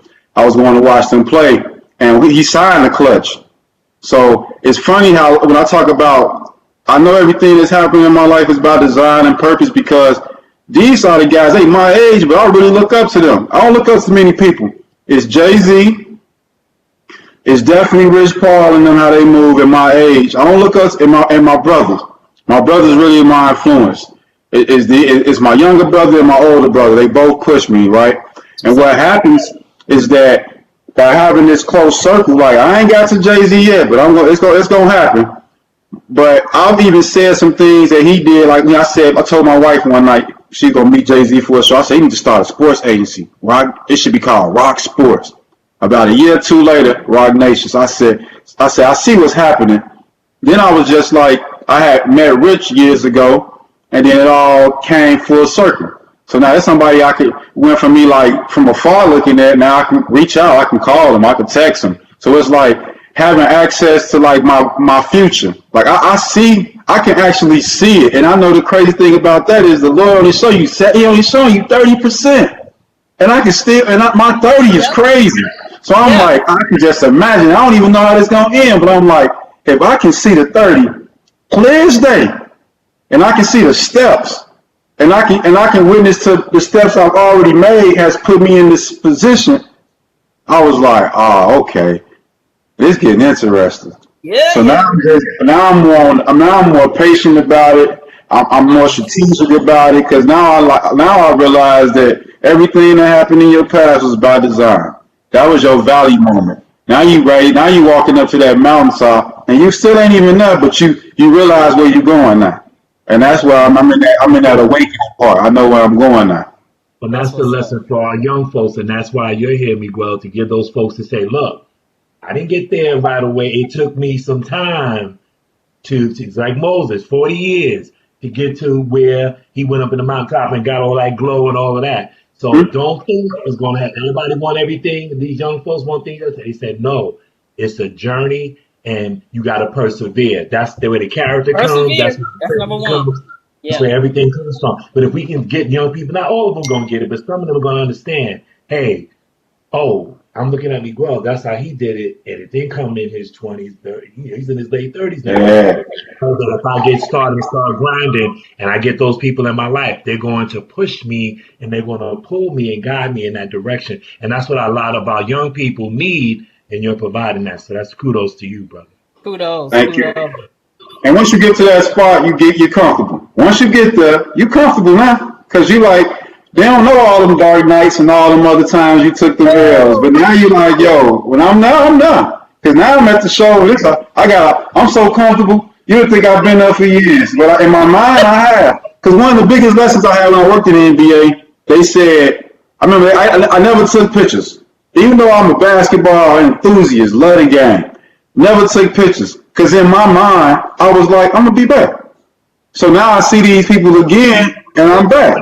So I was like, yo, I knew I was going to be back somewhere, somehow. I ain't know how at the time because I left the NBA when the lockout hit. So I just came in, first in, first out, front office.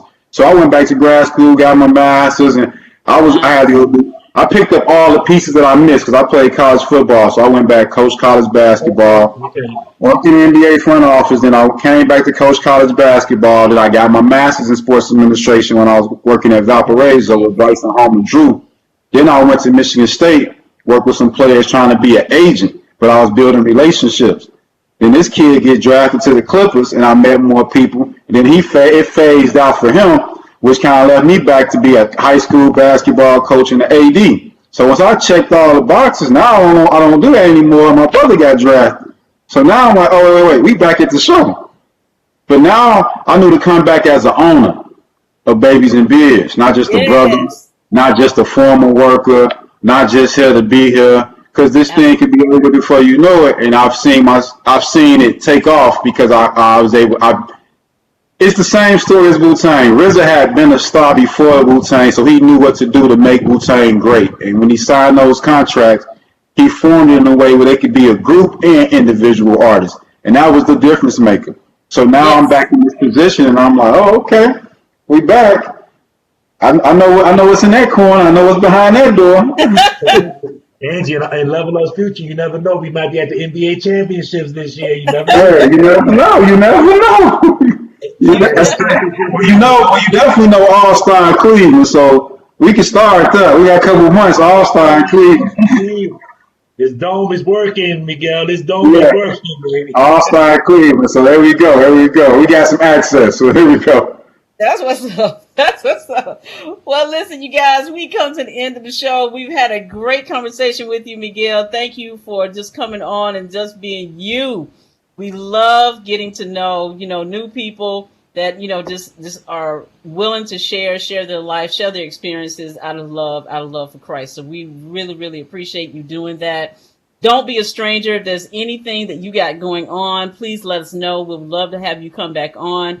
You are now not a guest. You are part of the family of the Level Up family. And anytime. Yes, sir. Get my arrows up. Level up. Level up. Guys, we will be back on with another live show next week. Same time, same bat channel at 3 p.m. Eastern, 12 p.m. Central. 2 p.m. Central, 12 p.m. Pacific. Right here at The Real Level Up on Facebook as well as YouTube. Well, we had such an amazing time with you, Miguel. Where can everybody find you? Where can they get involved with Babies and Beers? And wait. Is Babies and Beers nationwide now? Do you guys have that's the power online. We definitely nation. First of all, let me say I'm blessed with this opportunity. Like, I'm super grateful and thankful that you guys had me on, took the time out. We after several attempts, and we got it done. And I'm pleased. It was great. To find Babies and Beers, we definitely on Instagram. We pretty much the only thing that handles that, Babies and Beers. So if you Google just Babies and Beers, it'll pop up. The website, sometimes I might use the N because it's kind of like my last name instead of A-N-D. But you can find us on that, Instagram, Facebook, commercials in the Chicagoland, Northwest Indiana area. And pretty much, every city at this point. I mean, lockout and COVID hit us, the bubble hit us, so we had to slow down. But I'm back on the road. That's why I just got off the road. See how it is. So I'm back on the road getting these barbers. So you'll catch me definitely. If the Cavs playing, I'm somewhere around. That's how I feel. If the Cavs playing, I'm somewhere. Awesome. Well, when you're in Atlanta, definitely hit us up. We'll definitely have you on, see you face to face. Come out and support you. Grab a video or two and play it on the next show. So, yeah. I'll be in Atlanta real soon. Chris Classic, shout out to him down there in Atlanta. DL Warfield did all the album covers for Outkast and the Face Records. Some of the guys is already tapped in with the brand down in Atlanta. Cash Irby, an ambassador for us down in Atlanta. So we definitely. I used to live in Atlanta, so right off of Camp Creek Parkway. So trust me, I made sure I made my bones in Atlanta. So I'll be back down there, especially when the Cavs play. We'll definitely be in town. Nice. Well, you guys, there he is. I know you guys have been watching the real play in and out. Here he is, Miguel Nunnery of Babies and Beers. You guys check him out. Do all the social media, hit him up, say hello, buy some products. Hey, come on now. Get some product. Support. A comment, a share. I'll tell you, like, it ain't got to be always monetary. I mean, we like they say on Coming to America, we like the kind of jingle, but we prefer the kind that flows. I'll take the money, but if you support me, comment, share, talk about it, like, just spread the message. Babies and Beers, safe for babies, strong for beers, # grow together. Nice. All right, you guys. Well, we will see you next week, same time, 3 p.m. Eastern, 2 p.m. Central, 12 p.m. Pacific. See you right here at The Real Level Up. We'll see you later. Love you, mean it. Take care.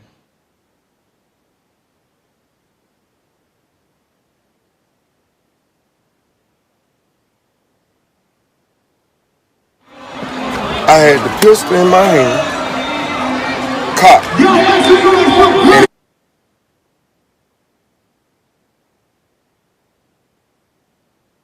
All right, let's run it back.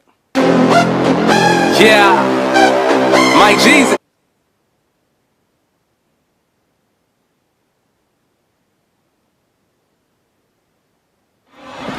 I had the pistol in my hand, cocked, and it came on 107.5. You don't want to walk with me? Yeah, I'll walk on by myself. You saved my life, bro. I'm just telling you, bro. You saved my life.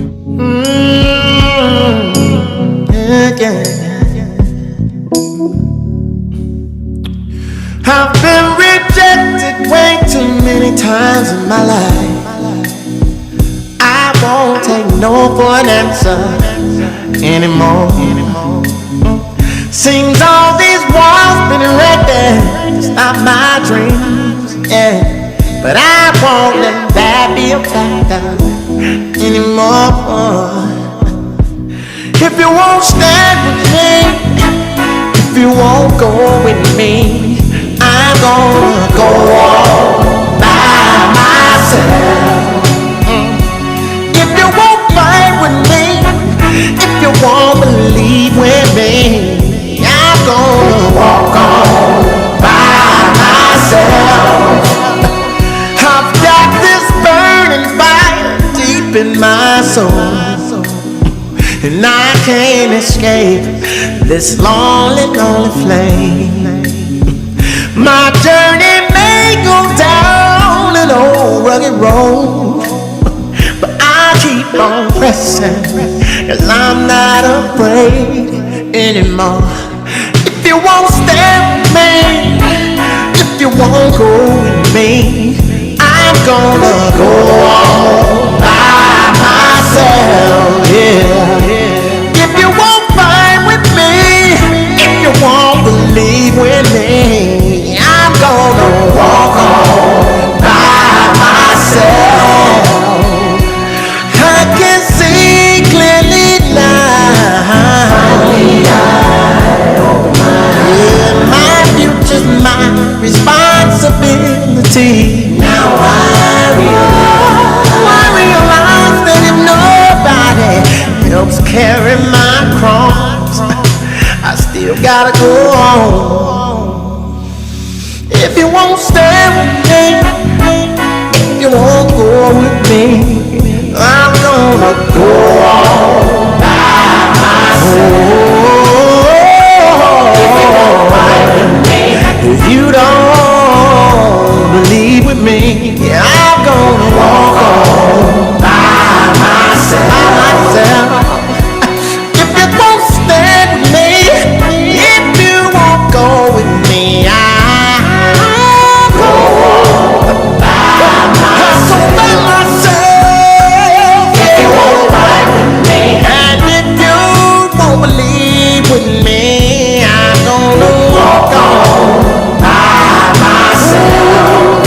Sometimes I feel like I wanna throw my hands up, 'cause I can't breathe, but I'm still gonna go on by myself. Sometimes I wanna say, oh, I'm gonna walk on by myself.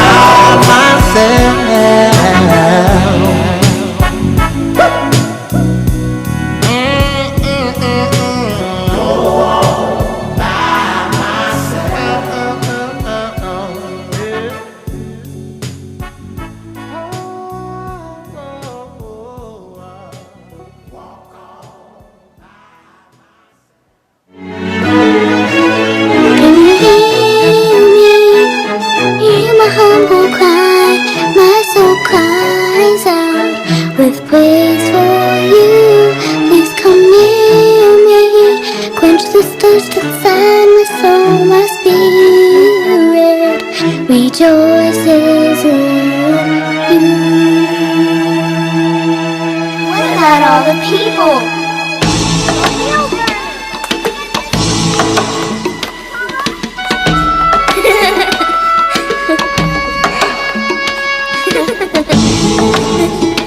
I waited patiently.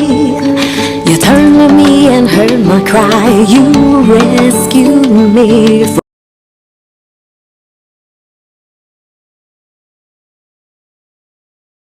harmony with words from the heart, as we all do our part. Can you hear my humble cry? My soul cries out with praise for you.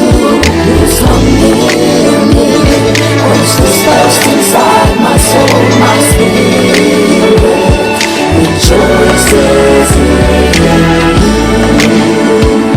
You are my brother. I hold your arms up when you're weak. I listen when you speak. Never hold you back. I'll meet you where you are. Giving all we've got. We'll walk in unity. Can you hear me? Hear my humble cry. My soul cries out with praise for you.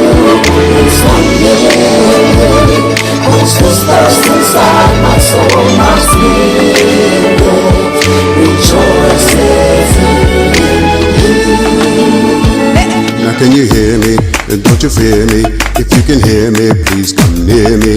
Can you hear me? And don't you fear me? If you can hear me, please come near me. Can you hear me? And don't you fear me? If you can hear me, please come near me. Can you hear me? And don't you fear me? Please come near me. I won't harm you. I'll never turn my head away. I'll lift you up each and every day. We'll take each step on that road, building heaven here on earth for all mankind. A life with dignity. Can you hear me? Hear my humble cry. My soul cries out with praise for you. Please come near me, quench this thirst inside my soul, my spirit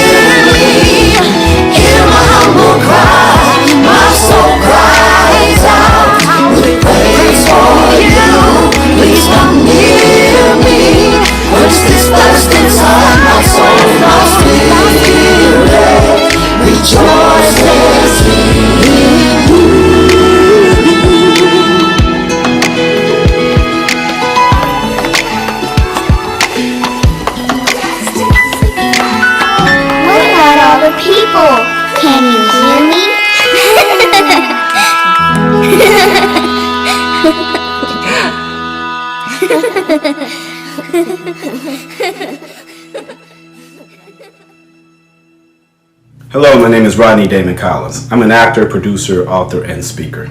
I'm excited to share my first book entitled Shattered: A Journey Through the Pieces. I wrote this book because there are millions of people like me in this world who are searching for purpose while navigating emotional distress. This book is for anyone who wants to be the producer of their own life. The reader will be encouraged to know that if they, 1, keep God first, 2, learn how to make peace with the pieces in our lives, and finally, 3, never deter from your dreams, that you will see your purpose fulfilled. I love you, and go grab this book on Amazon.com, Shattered: A Journey Through the Pieces. Using Rain Premium Sanitary Napkin. Rain has an innovative design that is made with a strip infused with Nobel Prize-winning material, graphene. The infused graphene strip may provide various health benefits that potentially help relieve painful abdominal cramps, help balance the body's pH, help eliminate harmful bacteria, help with aroma, help fight fatigue, boost metabolism, boost immune system. Graphene moves heat away from your core and contains vibrational energy. In this test, we will add water to the graphene strip and then place a 7-watt light bulb onto the strip to demonstrate the level of energy contained. These medical claims have not been evaluated by the Food and Drug Administration. This product is not intended to diagnose, treat, cure, or prevent any disease. All results may vary. Protect the most precious jewel in the world, you. For more information, contact the person who referred you to this video. Rain is exclusively designed by Jewel Sanitary Napkins, LLC. Have you been sluggish, bloated, overweight? You could be toxic from your environment, food, and medications. It's time for a clean start. Come by or book online today.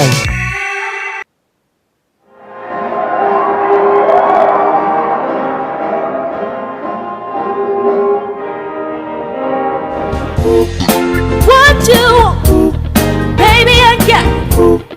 What you need, you know I got it. All I'm asking is for a little respect when you get home. Hey, baby, when you come home, darling, I'm every woman. It's all in me. I can read your thoughts right now. Everyone from A to Z. This is Nolan Holloway, aka Mr. Scribe. Just letting you know that I have 3 books of poetry that's available on Amazon.com. So when you get a chance, go to Amazon.com, look up Nolan P. Holloway Jr., not Mr. Scribe, and pick up one of my books for your enjoyment. Peace. Speak life in every way, let the people see, let them see, and make sure you know you're right. Oh, when you speak. What's up, it's your boy Fred Jones. Let's level up on Sunday. Ordinary people with extraordinary stories. Yo, level up, real talk that takes you higher with your boy Mike Jeezy. It's Dr. Robert Frazier, CEO of Silk Educational Consulting, and it's time to level up. Hey, this is Miguel Nunnery of Babies and Beards. Keep it locked right here as we level up, giving the voice to the unvoiced, with real talk that takes you higher. Ordinary people with extraordinary stories. The broadcast of Facebook